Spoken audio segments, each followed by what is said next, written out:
Hi, I'm Pete Kutzer with the Orvis Fly Fishing Schools. Today, I'm going to talk to you about casting sinking lines and intermediate lines.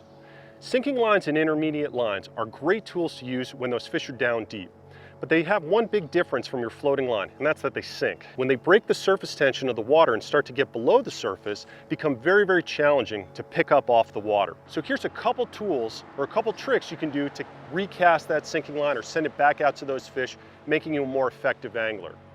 The first is stripping this line in.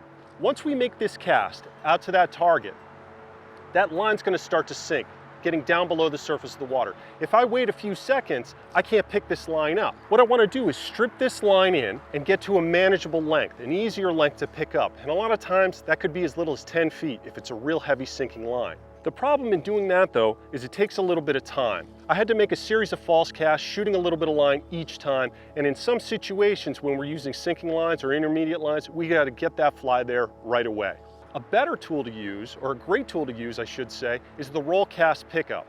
So the roll cast pickup is going to involve a good roll cast where we're going to get that rod across from our ear, coming to a nice stop around eye level. Then we can pick it up and deliver that fly out to our target.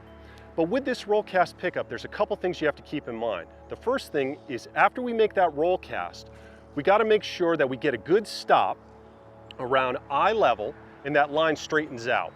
If we stop a little low on this roll cast, sometimes that line's going to pile up in the water and we might get a tangle. It's not going to get out there nice and straight. It's going to be challenging to pick that line back up. So for a good roll cast pickup, what we want to do is roll the line out as soon as it touches, pick it right up, make that back cast, forward cast, and then we can deliver that fly back to the target. So again, I'm starting low. I bring that rod up across from my ear, come to a good stop around eye level, pick it right up, and now I can deliver it right back out to my target. And that's a completed roll cast pickup. It's a great tool in a lot of fishing situations, and it'll help you become a better angler.